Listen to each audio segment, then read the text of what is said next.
السلام علیکم ورحمۃ اللہ وبرکاتہ۔ تو میرے محترم یہاں دیکھیے، قرآن نے تبھی اللہ تعالیٰ نے ایک عام لفظ کو استعمال کیا جو عام ہے، جس سے سب آشنا ہے میرے محترم، جی سب آشنا ہیں، تبھی کہا کسبت۔ یہی قرآن کا اسلوب ہے میرے محترم۔ اللہ تعالیٰ کوئی خاص ٹرمز یا کوئی ڈفرینٹ ٹرمز یا اصطلاحات استعمال نہیں کرتے، ہرگز نہیں۔ جو کامن ورڈز ہیں، کامن ورڈز جو کامن ہیں معاشرے میں، ان کو استعمال کیا جاتا ہے۔ کیوں؟ سمجھانا مقصود ہے میرے محترم، جی پیغام لوگوں تک پہنچانا مقصود ہے، جی اس کے لیے کامن لفظ جو ہر ذہن، ہر انسانی ذہن جس سے آشنا ہے میرے محترم۔ تبھی کسبت کمایا، یعنی آپ نے جو عمل کیا، جی عمل کیا۔ مگر عاملہ کا میرے محترم یہاں عاملہ کا ایک لازمہ استعمال کیا، اور وہ ہے کسبہ۔ اصل میں کسبہ جو ہے عمل کا نتیجہ ہے، جی تو عاملہ استعمال نہیں کیا، بلکہ اس کے ایک اس فعل کے لوازمات میں سے ایک لازمہ کیا ہے؟ فائدہ ہونا، کمانا، نتیجہ عمل۔ کسبہ نتیجہ عمل ہے، نتیجہ عمل کا تذکرہ کر دیا عمل کی طرف اشارہ کرتے ہوئے، کیونکہ کسبہ کے لفظ سے، کمانے کے لفظ سے انسان سب سے پہلے آشنا ہوتا ہے، اور اسی سے آشنا رہتا ہے تا حیات۔ جی سب سے پہلے چیز اس کو پتہ چل گیا کہ صاحب دنیا میں کوئی چیز ہے جس کو ایک پیپر ہے رنگ برنگی، وہ دیا جاتا ہے، اس کے بدلے میں وہ ملتا ہے، اسی سے آشنا ہوتا ہے سب سے پہلے میرے محترم۔ تو وہ سمجھ جاتا ہے کہ کچھ کمایا جاتا ہے، کچھ حاصل کیا جاتا ہے۔ اشارہ مل گیا کہ آپ سمجھ لیجئے، اشارہ مل گیا کہ آپ سمجھ لیجئے کہ اگر کوئی چیز حاصل کی جاتی ہے اس کے لیے محنت کرنی پڑتی ہے۔ تو اللہ تعالیٰ نے اشارہ دے رہے ہیں کہ اگر آپ جنت الفردوس حاصل کرنا چاہتے ہیں انشاءاللہ، اس کے لیے آپ کو محنت کرنی پڑے گی، جدوجہد کرنی پڑے گی۔ بغیر محنت کے، بغیر کوشش کے آپ کو وہ عظیم انعام مل نہیں سکتا۔ اشارہ یہ بھی دینا مقصود تھا میرے محترم کہ بغیر محنت، بغیر مشقت کے کوئی چیز حاصل نہیں کی جا سکتی۔ اس سے میرے محترم الحمدللہ عظیم آیت ہے، ابھی آئندہ بھی ہمارے ساتھ آز تیز ریپیٹ ہوگی، آز تیز، جی اشارہ دینے کے لیے، اس کی اہمیت کو دہرانے کے لیے اللہ تعالیٰ یہ دہراتے ہیں میرے محترم۔ اور دہرانے کا جو عمل ہے میرے محترم، یہ کیوں ہے؟ کون دہراتا ہے اپنی بات کو؟ اسلوب افہام و تفہیم، جی انسان میرے محترم ایک دفعہ میں نہیں سمجھتا نا، اس کی آپ مثال لے لیجئے، آپ ایک پیج پڑھ لیجئے، ایک پیج کو ایک دفعہ پڑھ لیجئے، اس میں کچھ آپ کو سمجھ میں آئے گا، کچھ اس کو آپ دوبارہ پڑھیں گے تو کچھ اور آپ کو سمجھ میں آئے گا، اس کو آپ تیسری دفعہ پڑھیں گے، چوتھی دفعہ، جتنی دفعہ اس پیج کو آپ پڑھیں گے اتنی دفعہ اور نئے پوائنٹس آپ کو نظر آتے چلے جائیں گے۔ یہ انسانی مزاج ہے میرے محترم، جی تبھی اللہ رب العزت والجلال نے اپنے بات کو دہرایا ہے۔ جیسے کل آپ کو بتایا میرے محترم انسانی مزاج کیا ہے، بتایا تھا آپ کو۔ کچھ لوگ نارمل اسٹیٹمنٹ سے سمجھتے ہیں، کچھ لوگ تاکیدی انفسائز کر اور کچھ لوگ میرے محترم قسم کھا کر ان کے لیے اس بات کو سمجھایا جاتا ہے۔ مگر نارملی کیا ہوتا ہے، انسان جب آپ ایک بات کو اس کے لیے دہراتے ہیں تو ہر انسان اس پہ غور و فکر کرنا شروع کرتا ہے۔ جی میرے محترم یہ نصیحت نامہ ہے، آرڈرز بک نہیں ہے۔ لوگ اس پہ بھی الجھ جاتے ہیں کہ صاحب کیوں دہرایا جا رہا ہے، ایسا بیکوز نصیحت نامہ ہے، نصیحت میں بات کو دہرایا جاتا ہے، آرڈرز میں نہیں دہرایا جاتا۔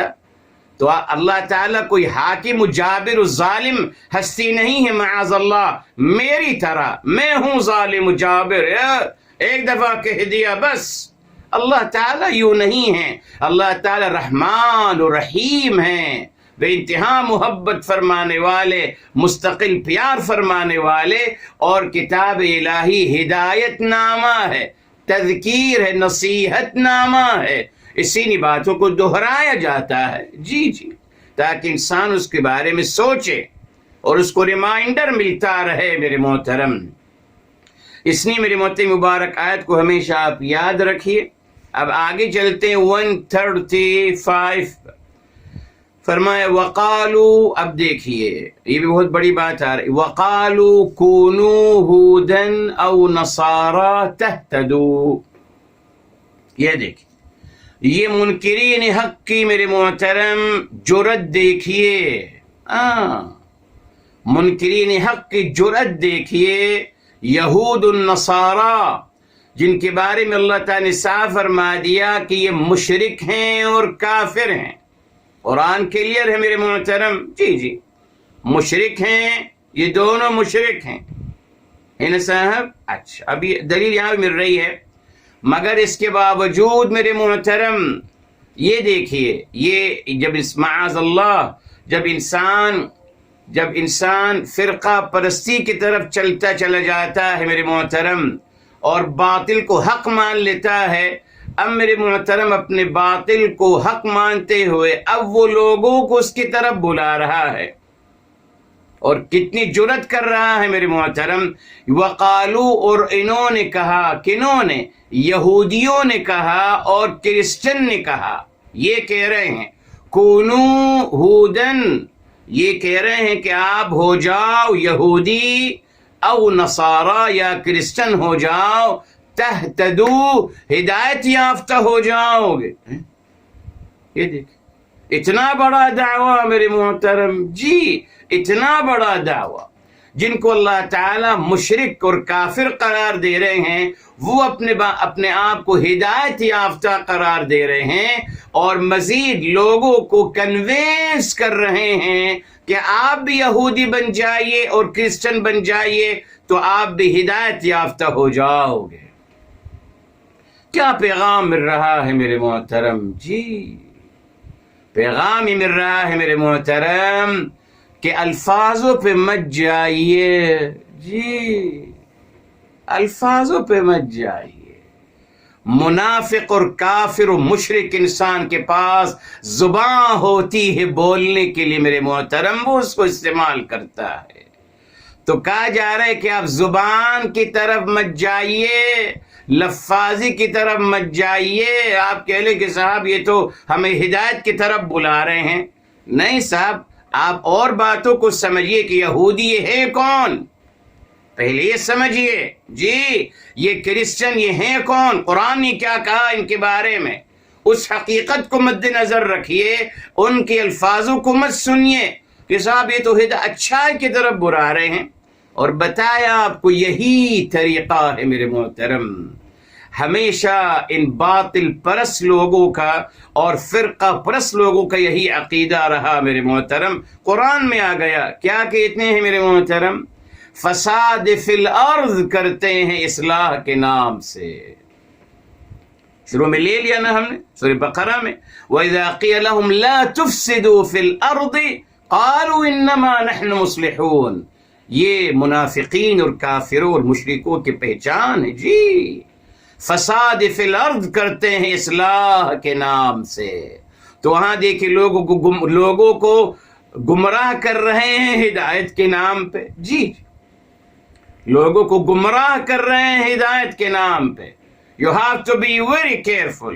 دیکھیں اب یہاں عقل استعمال کیجیے، جی دیکھا آپ نے، پھر عقل و دانش اور شعور کو مخاطب کیا گیا ہے، غور کریے، سوچئے، جی جس طریقے سے میرے محترم میں نے آپ کو بتایا تھا، یہ کیا کہتے ہیں، اور کیا کہتے ہیں، جی یہ الحمدللہ سورہ ہی بقرہ میں ہی ہم لے چکے ہیں۔ یہ دیکھیں آیت نمبر 111 میرے محترم، 111 سورہ بقرہ میں، یہ دیکھیں یہ کیا کہہ رہے ہیں، وَقَالُوا لَن يَدْخُلَ الْجَنَّةَ، قالو کون کہہ رہا؟ یہودی کہہ رہے ہیں اور کرسچن کہہ رہے ہیں، وقالو اور وہ کہہ رہے ہیں، کون فاعل کون ہے؟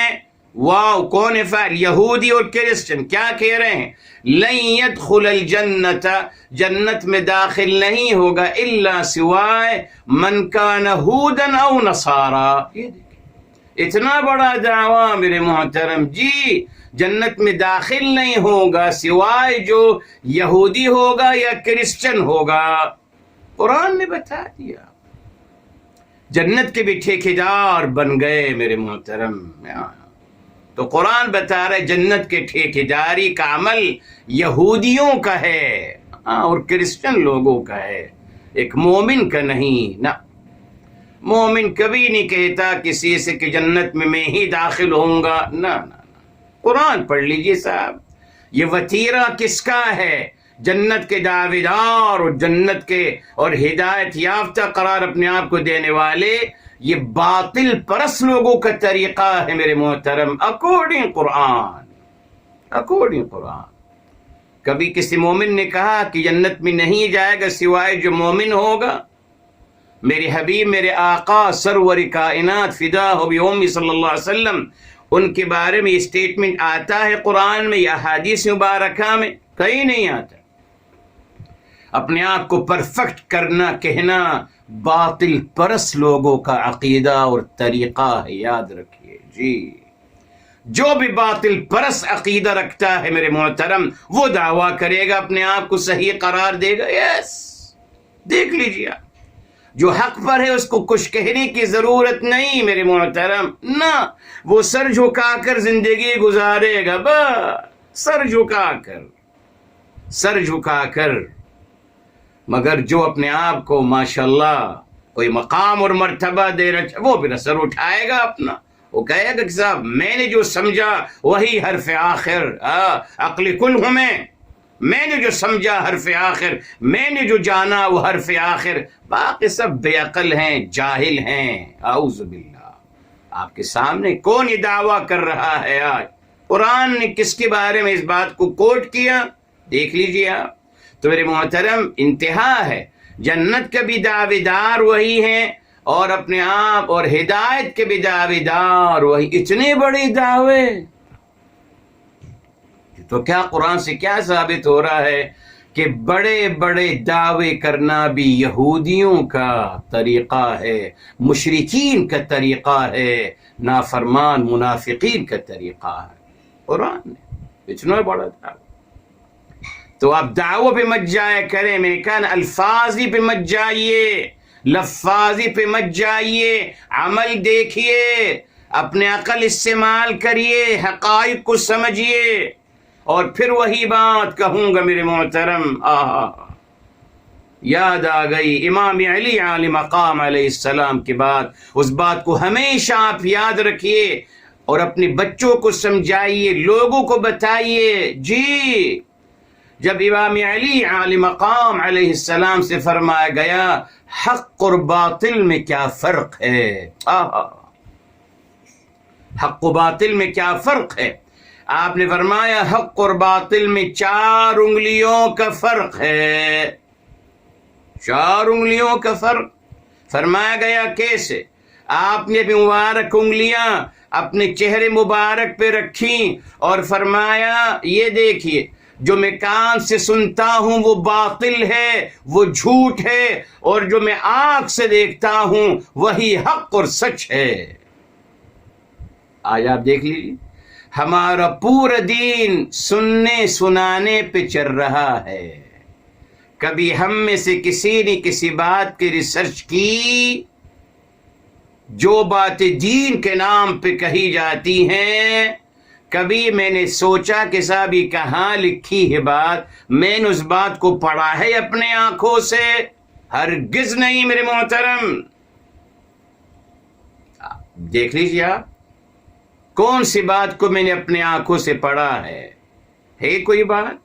ہر کوئی اپنا محاسبہ کر سکتا ہے۔ کسی بات کو میں نے اپنی آنکھوں سے پڑھا ہے؟ ہرگز نہیں. تمام دین ماشاءاللہ میرا سننے سنانے پہ سنا ہے صاحب، سنتے ہیں بس سننے سنانے پہ چل رہا ہے. میرے محترم امام علی علیہ مقام علیہ السلام کے قول کی مبارک جو سنتا ہوں وہ جھوٹ ہے، باطل ہے، جب تک اپنی آنکھوں سے نہ پڑھو. یہ مزاج نہیں ہے. میں ہمیشہ کہتا ہوں پڑھیے، یہ مزاج بنائیے اپنا میرے محترم. جی میری بھی ہر بات کو مت مانیے، جی مت مانیے، ریلی خود پڑھیے، خود سمجھیے. آپ کو دلیل سب دے دیں، آیتیں سب آپ کو بتا دیں، کھولی ان آیات کو دوبارہ. جی ہو سکتا ہے میں نے غلط کہا ہوں، میں بھی تو انسان ہوں، فرشتہ تو نہیں میرے محترم، میرے بھی اپنے مفادات ہو سکتے ہیں، کیوں نہیں. جی کھولی ان تمام آیات کو. جو بات آپ سے کہی گئی کہ میرے حبیب میرے آقا صلی اللہ علیہ وسلم کی ذمہ داری صرف تبلیغ کرنا ہے، آیتیں بتا دی، کھولی ان آیات کو، پڑھیے ان آیات کو، سمجھیے ان آیات کو. نہیں پوچھا جائے گا ہم سے، پڑھیے ان آیات کو، سمجھیے ان آیات کو، خود پڑھیے میرے محترم. جی سننے سنانے تک مت محدود رہا کریں. ساڑھا بگاڑ تبھی ہوا میرے محترم جب ہمارا دین صرف سننے سنانے تک محدود رہ گیا. تحقیق کرنے کا جذبہ اور تصدیق، اپنی آنکھوں سے تحقیق و تصدیق کرنے کا جو عمل ہے وہ منقطع ہو گیا، ختم ہو گیا. وقت نہیں ہے ویسے بھی میرے محترم. اب ہم میرے محترم اپنی اکنامک مسائل کو صحیح کریں. غریب انسان اٹھتا ہے بیچارہ، اس کی فکر ہوتی ہے کہ آج کیا کھانا ہے، کیا پینا ہے. اور ایک دوسرے انسان کو فکر ہوتی ہے کہ اس مہینے میں نے اپنے بینک میں کتنا بیلنس جمع کرانا ہے. دنیا حاصل کرنا ہے میرے محترم. اب میں دنیا حاصل کروں یا عربی زبان سیکھوں یا جی تفسیر قرآن کی کتاب خریدوں اور تفسیر پڑھوں سمجھوں، کس کے پاس وقت ہے؟ وقت نہیں ہے میرے محترم. دنیا کے مصروفیتیں اتنی زیادہ ہیں، دنیا میں آگے بڑھنا ہے، کمانا ہے، بڑا گھر، بڑی گاڑی، ابھی بہت کچھ کرنا ہے. ارے ابھی سوئٹزرلینڈ میں ایک گھر لینا ہے، ابھی وہاں کچھ اور پلاٹ لینا ہے، بہت کچھ کرنا ہے، اور آپ کہہ رہے ہیں کہ آپ دین کو سمجھیے. نہیں صاحب، دین کو کیا سمجھنا، نماز روزہ دین ہے، میں کر رہا ہوں، الحمدللہ کر رہا ہوں نماز روزہ. دیکھا آپ نے. بہرحال میری محترم یہ باطل پرست جو ہیں ان کے دعوے بہت بڑے بڑے ہوتے ہیں، قرآن نے بتا دیا. تو یہی منافقین کا طریقہ ہے. تو پلیز بڑے بڑے دعووں پر میرے محترم مت دھیان لگایا کریں، عمل کو دیکھیے، عمل. مگر پھر شیطان اگر جسٹیفائی کرا دیتا ہے آپ کو، نہیں کوئی حرج نہیں صاحب، دعوے بڑے بڑے کی تھے مگر ہو نہ سکے ان سے، تو پھر آپ بھی دعوے کرنا شروع کر دیجئے. ختم. جو ہو رہا ہے بہرحال ہم کہیں نہ کہیں دعووں کی ہی دنیا ہے میرے محترم. اور جتنا بڑا جھوٹ، جتنا بڑا دعویٰ، اتنی زیادہ قبولیت، اتنی زیادہ میرے محترم مقام اور مرتبہ. دنیا بھی یہی ہے.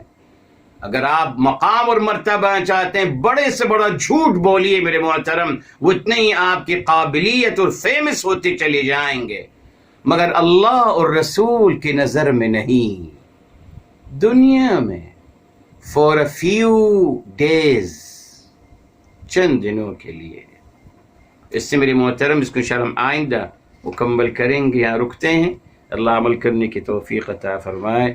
دعا کر لیتے ہیں. بسم اللہ الرحمن الرحیم. الحمد للہ رب العالمین. اللہم صلی علی سیدنا محمد وعلی آلہ وسلم تسلیما کثیرا. یا حی یا قیوم برحمتک نستغیث. یا مقلب القلوب ثبت قلوبنا علی دینک. یا مصرف القلوب صرف قلوبنا علی طاعتک. یا رب العالمین یا ارحم الراحمین. ہمارے تمام کے گناہوں کو معاف فرمائیں، تمام کے خطاؤں کو معاف فرمائیں، تمام کے لغزشوں کو معاف فرمائیں.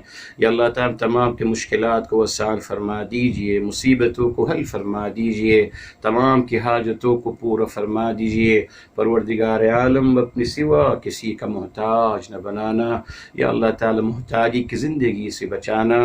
رب ذوالجلال یا اللہ ہمیں اپنی سماعتوں سے، اپنے بصارتوں سے، دل و دماغ اور تمام قوت اور صلاحیتوں سے یا اللہ تا حیات برتنا نصیب فرمانا یا رب العالمین یا ارحم الراحمین۔ تمام بیماروں کو شفاء کاملہ عاجلہ عطا فرمائیں، تمام مرحومین کو یا اللہ جنت الفردوس نصیب فرمائیں یا رب العالمین یا ارحم الراحمین۔ تمام مرحومین کو اور ہم سب کو ہمارے حبیب صلی اللہ علیہ وآلہ وسلم کی شفاعت سے بہرمند فرمانا یا اللہ، ان کی شفاعت سے بہرمند فرمانا یا اللہ، ان کی شفاعت سے بہرمند فرمانا یا رب العالمین یا ارحم الراحمین۔ یا اللہ تمام بیماروں کو یا اللہ جو دنیا بیماری پھر رہی ہے اللہ تعالیٰ اس سے ہم سب کو محفوظ فرمائیں یا اللہ تعالیٰ ہماری دعاؤں کو اپنی بارگاہ عالی میں ہمارے حبیب صلی اللہ علیہ وآلہ وسلم کے صدقے قبول و مقبول فرمائیں۔ وآخر دعوانا الحمد لله رب العالمين وصلى الله على سيدنا محمد وعلى آله وسلم تسليما كثيرا والحمد لله رب العالمين۔